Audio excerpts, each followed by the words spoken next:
Good morning, Team Propane. Thank you for your patience. I was a little bit late today, 54 minutes late actually, because I got pretty bogged down making the slides look pretty. So a couple of weeks ago we did Binge Module 1, which was the what. So that covered some of the challenges that you guys are facing and some really heartfelt responses from the surveys that you guys filled in too. So thank you for that.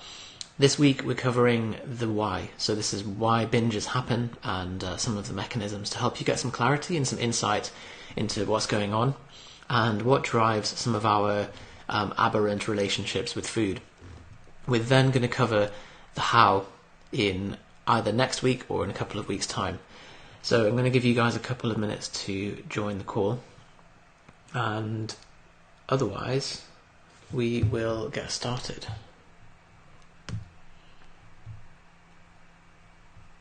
So here we are.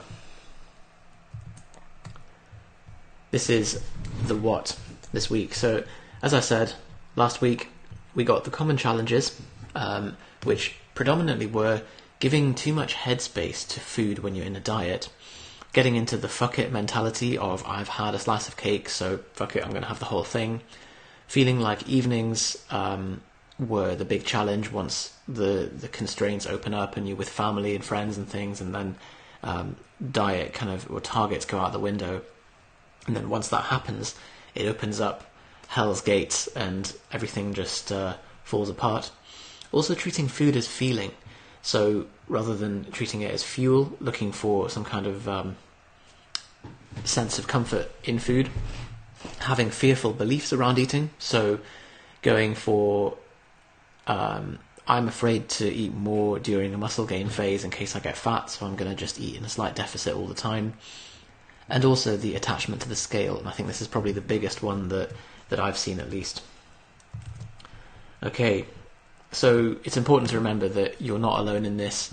As you may have seen in the last one, people were chiming in constantly being like, yep, that's definitely me, or you've just described me to a T even though I didn't write that. And a lot of the themes that were coming up in the survey were very similar too. So don't beat yourself up. A lot of this stuff is just the way that we've been programmed, both with body image and also just the way that the food industry kind of creates foods that are pretty just designed to override your fullness receptors and just get you to keep eating. So it is an uphill struggle at times. And the task last week was to do a brain dump. So write down your specific struggles that you find, what your triggers are, what it is that sets you off. It may not be binging, it may just be your attitudes or anxieties around food when you go out for a meal, or things like feeling like you have failed if you go over your targets or whatever. And explore how that feels in your body physically when that situation comes up. And also what the narrative is. What is the story that your brain creates around that behavior? And ultimately, when you've got that, you can then start to identify what is the cue, what is the routine, and what is the reward. And we go much more into that in the Habits 101 module, where we talk about all habits and behaviors being cue, habit, reward. And that you can boil everything down into that. Eamon and Peter, hello guys. So you've just joined. Okay, so this week is the why. I'm going to cover some client successes and some reasons why people have been able to overcome this, some of the theories in binging, and some of the trends that I've seen in coaching as well. So the inside out versus the outside in phenomena. So you may have seen me talk about this in one of the articles a while ago. I've written part 1, I still need to get part 2 out actually. I've just seen the draft for it and it's a bit overwhelming, you know, when you've got just a huge bunch of ideas that you need to kind of code into something coherent. But anyway, often when we approach any problem, we look at things from either an inside out perspective or an outside in, and that kind of depends on your axioms of how you see the world and your personality. So the outside in approach is when we try and change the situation in our environment so that we can achieve a certain goal.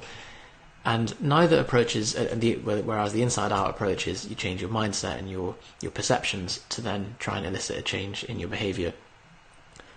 Both can be effective, but I would argue that it's not like you have a choice of one or the other. You can actually use both in combination to achieve your goals. But I'm going to explain what I mean by this. So the outside-in approach, this is the actual hardline, concrete behaviours that affect your results. So things like getting the just the basics underway, lifting, sleep routine, hitting your targets. The standard approach of hitting targets, however, doesn't always work, and the reason people still binge when they have macro targets, the fact that they still binge shows that it wouldn't. I've completely lost my train of thought. The fact that people still binge even though they have macro targets shows that alone, the outside-in approach, doesn't work on its own. So sometimes even having targets or hitting numbers on paper can be stressful. So following the basics alone won't always take you there. We do need to do things like setting up our environment, so that can then make the decisions as easy as possible and as friction-free. So having a stable training routine, for example, and proving to yourself the value of that consistency means that if you do fall off the wagon, you've demonstrated to yourself that it won't always make a huge dent in your progress. Having a weekend away won't necessarily take you back to square one. As they say, Rome wasn't built in a day, but it also can't be destroyed in a day as well, which is really encouraging. Also setting up things like not having naughty foods available in your kitchen cupboard, because it's so easy to just go downstairs and grab whatever's easy, rather than and if you make the correct decision, or the optimal decision, as difficult as possible to achieve, then it's very easy to just fall back and follow the default thing and end up eating a whole bag of Galaxy counters. Daily weigh-ins as well. This is something that I've seen a few clients initially really wrestle with and say, I don't like the daily weigh-ins, I hate the fact that I have to step up to the scale every morning. But over time, what it did was, first of all, made them more in tune with their body, and also got them comfortable with the fluctuations. Obviously, the scale can be a big source of stress for people, but it's nothing to do with the scale itself. It's obviously about your relationship with it. And so the more you can just normalize it and just stand on the scale, write down the number and detach from it, hand it over to your coach, and not worry about what the differences in numbers mean. And this is a huge one. You often see people go, oh shit, I gained 200 grams from yesterday and I still ate a deficit. What's going on? Do you think it's sodium? Do you think I've gained fat? It doesn't matter. This is the natural variation and fluctuation in your body. And so the more you can get comfortable with that, the more you just see it as waves on the ocean. That way as well, you have more sample data, and it's much less stressful than if you do what some kind of weight loss clubs do, which is the weekly weigh-in or the monthly weigh-in. And what can actually happen is people start to not eat or not have any water before the weigh-in, as if they're going into a powerlifting competition or something, so that their weight is artificially low. And that can really build up the prospect of the big weigh-in in your head, rather than just something that you do routinely. Accountability, huge one. So handing over to your coach and relieving yourself of the pressure to beat yourself up and letting your coach beat you up for you. Usually if you have a good coach, they're not going to do that, and they'll see things in a much more objective way and hopefully be able to communicate that to you so that we don't catastrophize. So these are all the outside-in approaches. The big problem, though, as you may have, or as you will have noticed with anything, is that we are pulled into the same grooves. Despite our surface attempts to be different, we find that our unconscious conditioning keeps pulling us into those old negative behaviours. And we wonder what's going on, and we try to add on more systems on the outside to fix things, which doesn't always work. So does that make sense, guys?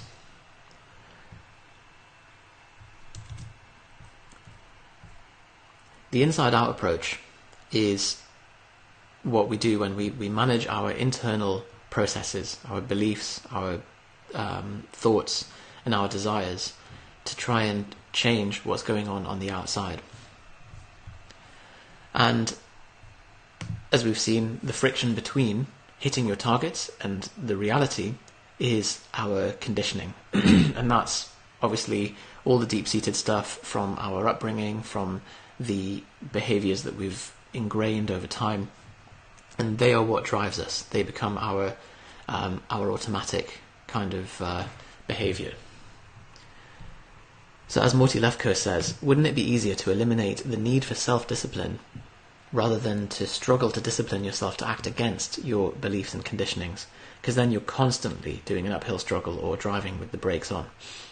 So if there was a way that we could actually take the brakes off and release that resistance and open up some more freedom to act in the way that we would like to, or the way that would take us to our goal, wouldn't that make things a whole lot easier and just make the whole of our life a lot more effortless, free up some mental RAM, and not require us to have to use willpower all the time? Mark Douglas says something similar. This is a guy who wrote something called Trading in the Zone. So he is a Forex trader. He's actually died now, unfortunately, but if you've done trading before, you'll know that it really plays with your emotions. It taps into your deepest fears and things, cause just seeing that little line on a screen go up and down. And so a lot of what he writes about is trading psychology, but it applies very much to everything else. It says needing courage, nerves of steel, or self-control would imply an internal conflict where one force is being used to counteract the effects of another. If you're not afraid, though, then you don't need courage. And if you're not stressed, why would you need nerves of steel? So the inside-out approach really looks at, if we can remove that initial stimulus, then how much easier would the rest of it be? And this is about uprooting the underlying desire. What then happens is we still have those outside behaviors, but they are like old programs, and they disintegrate like old burnt rope. They retain their shape, but as soon as they're challenged, they can crumble away. That's a guy called Lester Levinson, who I'll mention in a minute as well. Cool. So there's a guy who wrote The Chimp Paradox. This was a sports psychiatrist, and he talks about the brain as these three elements. So the computer, the human, and the chimp. Now, the chimp here is the limbic system, the human is the frontal cortex, and this is the computer, which is kind of the rest of the database of the brain. Now, the computer acts as the installed behavior, which is our kind of automatic patterns and our general functional stuff. This can be programmed and reprogrammed, but it's more of like a database that either the human or the chimp can run over and have access to and generate those autopilot behaviors. The human is our higher self, the rational self that if we were removed from emotion we would be able to choose the best thing for our purpose long term, whereas the chimp, despite being 3 times stronger, is the more basal, impulsive side of us. The side that wants to go on the binge, or that wants to go and flip someone off in the car, or wants to just strangle somebody when they've pissed us off. So if we let the chimp run free, then we end up becoming more animalistic, but often the human can kind of either wrestle with or reason with the chimp so that we end up at some kind of compromise. Sometimes the chimp overtakes us and we end up doing something that we might regret, but the more in control of our human that we are, the more the more in control of the chimp we are from the human, the more we can sort of settle the desires of the chimp. One more quote. In fact, it's not one more. There's probably about 15 more in this presentation. You know that I love the quotes. Sally Hogshead: willpower can change our actions, but not our fascinations. And this is really ties in with the human and the chimp. The chimp is much stronger, and this is our fascinations, and sometimes it can overtake the human, and this is why we need to really learn about the mechanisms here, about why we're being overtaken by something that's seemingly stronger impulse than us, but isn't in line with our higher purpose, and what we can do about stopping that from happening. Now we'll go over some strategies to do that. Finally, attachments and aversions. So, Lester Levinson, this is the guy who wrote this book, and he has a lot of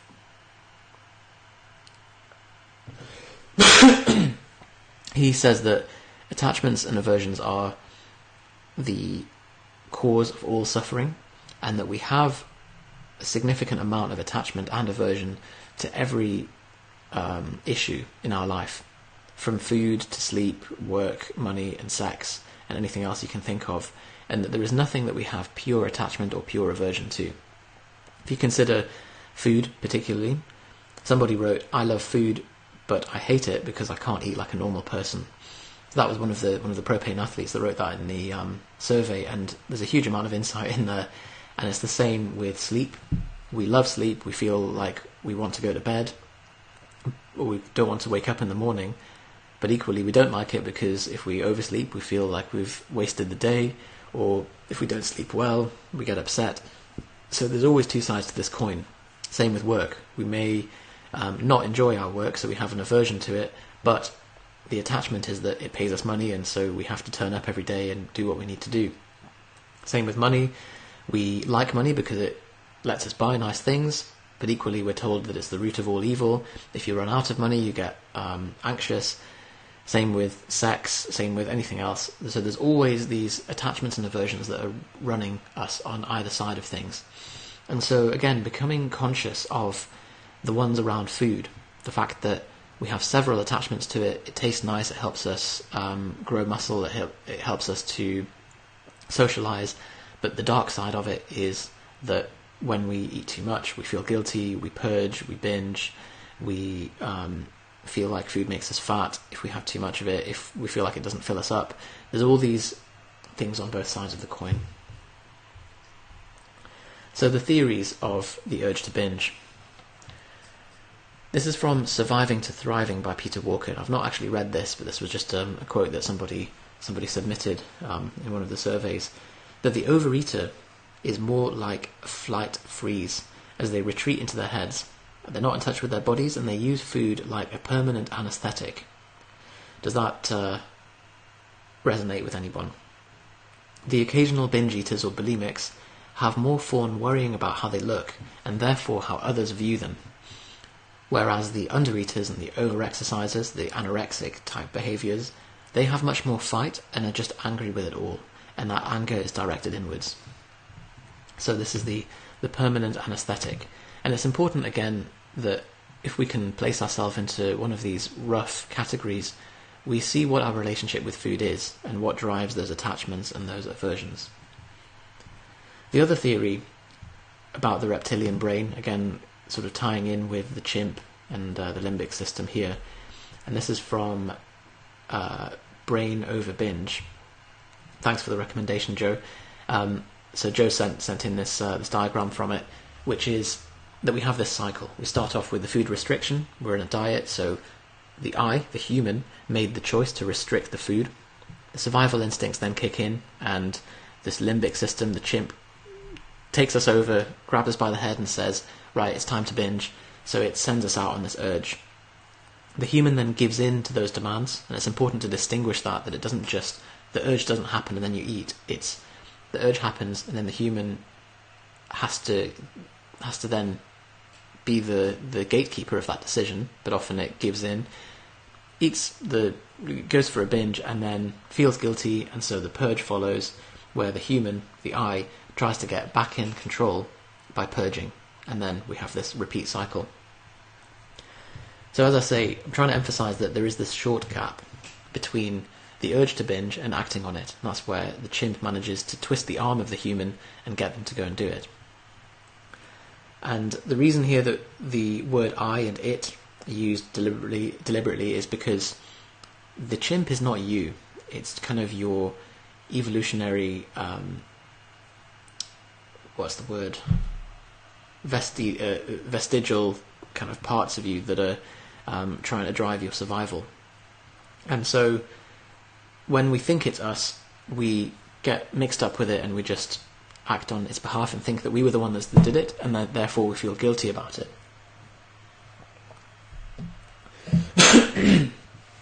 And sorry, learning to separate that and becoming mindful of when the chimp is kicking in allows us to create this separation, and then you have a little bit more choice over it. Unfortunately, we don't want to have a dialogue with the chimp, because often that can engage it into a conversation, and then we end up rationalizing our way back into binging again. So don't allow the scope for that. The important thing is to widen this gap between the urge and giving in, and we will discuss that. Hopefully this is all making sense so far.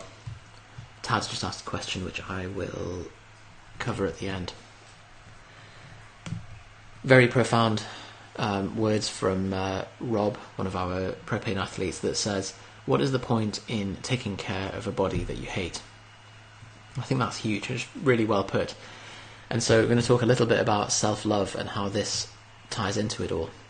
So we were talking about the chimp here, where it's stronger than the human, and it just wants attention. It just wants whatever it wants now. It's going to try and use force to get that. So it's important to work with the chimp. You can't kill it off, and so we need to nurture it. And by doing so, we then allow a little bit more of an easy discussion with it, just the same way that you would deal with an angry toddler or an angry dog. So we start by nurturing it, we give it some love, it's then calmer and happier, and then we can manage the whole thing. Now, self-love is always an option, and I think this was just from some article online. I'll try and find the source if you want, but it basically says whenever some calamity happens, just love yourself. And that's always the option that you can choose. It's always there, doesn't require any equipment. When you spill coffee on yourself, love yourself. When you catch a cold, love yourself. Whatever is happening when your spouse runs off with your neighbour, love yourself. It costs you nothing and gives you everything. And this is something that we can start doing as a automatic pattern, just as like a pattern interrupt, and to reverse the typical one that we normally do, which is beating ourselves up, which doesn't get us anywhere, and probably reinforces this whole binge cycle here. And then we end up purging, beating ourselves up, trying to get back control, and restarting the cycle once again. Dr. Steve Mirabile, don't know who that is, but when I accept myself, I am freed from the burden of needing you to accept me. Now, if after that you still feel the need to binge, you can still go and do it, but make sure that you're doing it consciously. So when I say consciously, I mean sit down, do it slowly, don't have the TV on, just sit and be in touch with what's going on. And you can see the recurring theme here that I'm talking about, tuning in with what's going on in your body. That way, at least you're infusing the behaviour with love rather than doing it while hating yourself and then following this self-loathing cycle of guilt and so on. And then ask yourself, could you love yourself because you gave into the binge? And that sounds very counterintuitive as well. But what's the alternative? Hate yourself because of it and continue with the old patterns. It's worth giving it a try. Sometimes the mind will tell us if I do that, if I love myself because I gave into the binge, then that's just going to reinforce the behaviour and I'm just going to keep doing it. Well, you've done the opposite so far and that's not worked out well. So this is an experiment at least to try and see what happens. Now, according to the data, the act of asking that question is what actually starts the neural rewiring. So even if the answer is no, I couldn't love myself because of this, I hate myself, the fact you're even asking the question and opening up the possibility is what starts this ball rolling. And don't worry about reading all this stuff, I'll give you the PDF at the end. Right, next we're talking about discipline, and then I'm going to open up to some questions too. This is from Mindfulness in Plain English by Hinapula Gorantana. Fantastic book, really recommend reading it, very accessible. Self-discipline is the act of seeing through the hollow shouting of your impulses and piercing through their secret. The urges are all a show and they're all a deception. They have no power over you. They cajole, they coax, they threaten, but they really have no stick at all. And it's all empty back there.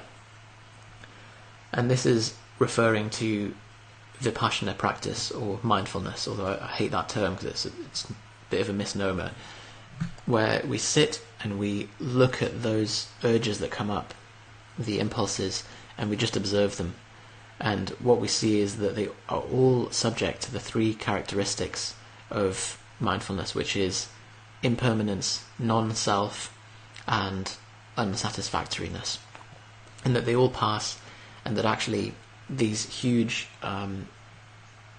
looming kind of emotions that come up are really vacuous. When you sit through them, you realise that they carry a big stake and they're very threatening, but behind it all is emptiness. And once we can see that clearly, then we realise that the urges to binge as they come up are really nothing more than a big threat, and when you let them pass, everything is okay and there was no need to have acted on them. Brain Over Binge, this is the book about somebody who overcame binging with their own process, and despite having gone through lots of counselling and things, came up with these 5 insights. I very much agree with them. So it was, I viewed my urges to binge as neurological junk. And when you can do that, again, like detaching from the urges and seeing it as the chimp, something that's separate from you, you take the sting out of that self-judgment. It's still something that you're in control of, but it's not you that is the bad person for doing this.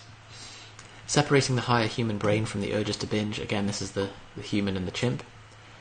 I stopped reacting to my urges. I let them come and go without getting wrapped up in them.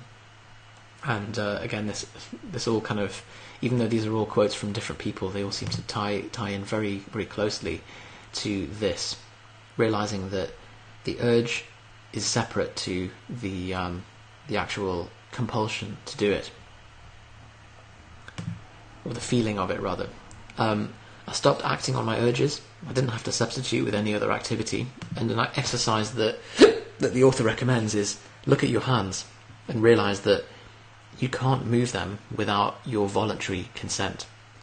And by repeatedly reminding yourself of that, you see that there's nothing that your mind or body can force you to do. It always requires your higher self to approve that decision. And by doing that, we can hopefully widen this gap between urge and action. And then finally, rejoicing in your success. And this is, again, the self-love idea. That every time you succeed, every time you notice an urge coming up and you just sit with it for a while until it dissolves, or even sit with it until it gets to the point where you're like, no, I still want to binge, so I'm going to go and do it consciously. That is a success because you did it consciously, and so you should rejoice in that and give yourself a bit of love for the fact that you did that. And that will, again, seal the deal and start to reinforce this new pattern. Cinzia says, on giving into a binge, if it doesn't happen too often, a planned binge or YOLO day could make it easier to get back on track because you feel like it was planned and you were the one in control. Absolutely, Cinzia.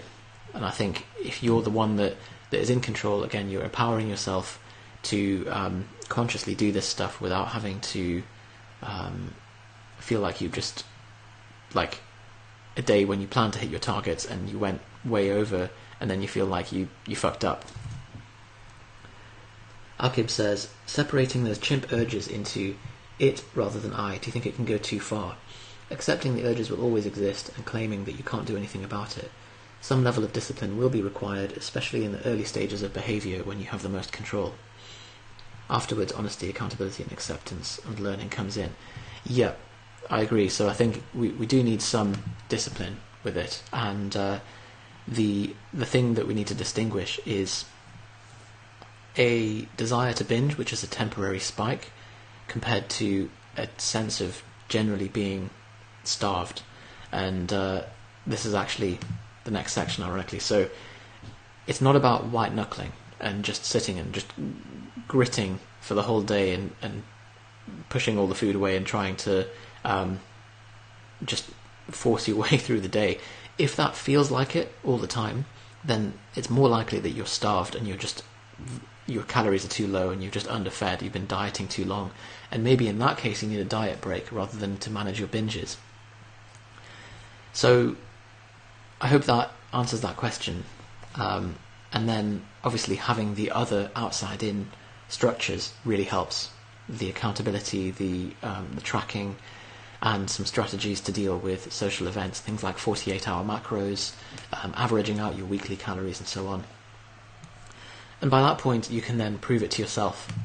So Rob again mentioned that when he felt the binge urge, it was a sharp spike. He sat with it, decided to go for a walk instead of going for the food. When he came back, he said he felt full, didn't need to binge, and that was a huge realization for him, that by trying something different, he realized that it wasn't actually hunger that was driving that. It was just this aberrant neurochemistry that's gone on a little loop there. And by doing something else, you can then still give yourself the space to decide and to react, and come back at the end and realize, actually, I didn't need to eat in the first place. Okay, so that is the why of binging. There's a few theories there, stuff about the chimp, attachments and aversions, and the inside and outside in approaches too. So I hope you guys got on well with last week's task about the brain dump and tuning in to your body. I hope that's provided some insights into it. Next time we're going to cover the actual specifics of dealing with binges. I thought I'd be able to cover all of this in one thing, in 1 week, but turns out it's a pretty huge topic, and you guys have submitted a huge amount of stuff as well, which I'm really grateful for. So now we've at least got 3 modules on this. If you've just tuned in and you've missed out on the first one, go back and check that out, it's in the group. And otherwise, that's it for this week, so I'll hang around for questions. Catherine sends love, thank you. Love right back at you.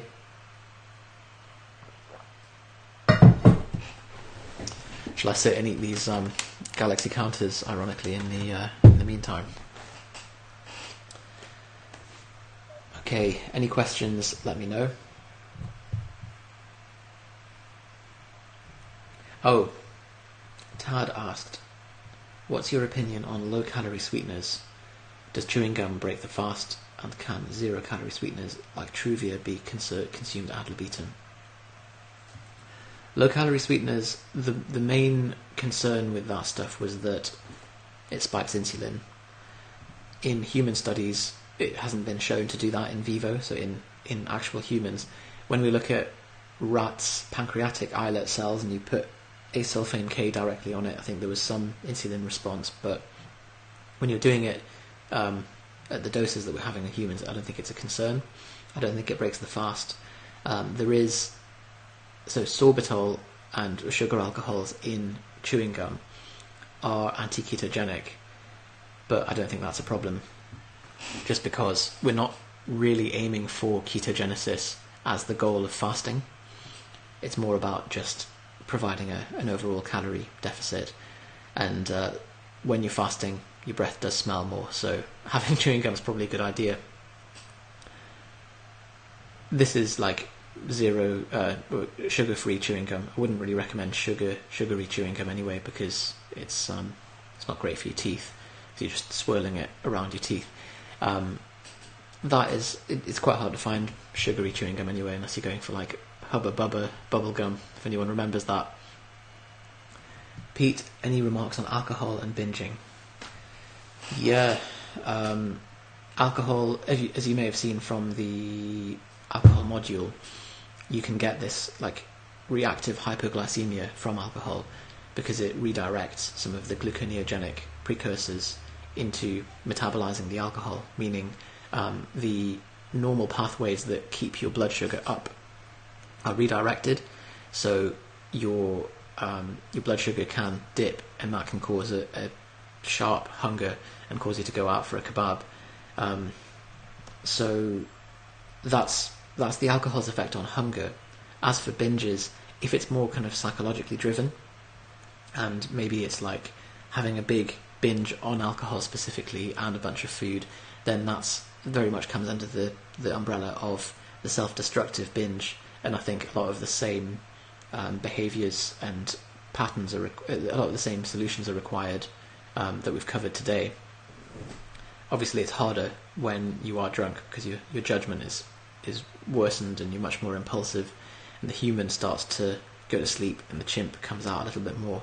So not a great combination and a bit harder to deal with there.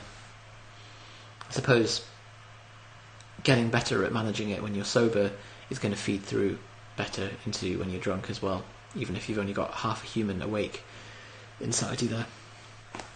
Alright guys, I hope that was useful. If you don't catch me and you want to ask anything else, post it in the comments and we'll get to it next time. Oh, Akib's just saved by the bell.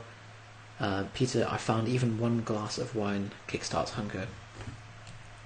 Akib, exercise is a great example, Cinzia. We choose to go through a bit of suffering, even though there's no immediate reward. Whereas food, it tastes amazing straight away. Yeah. Great final words for today. We will speak to you guys soon.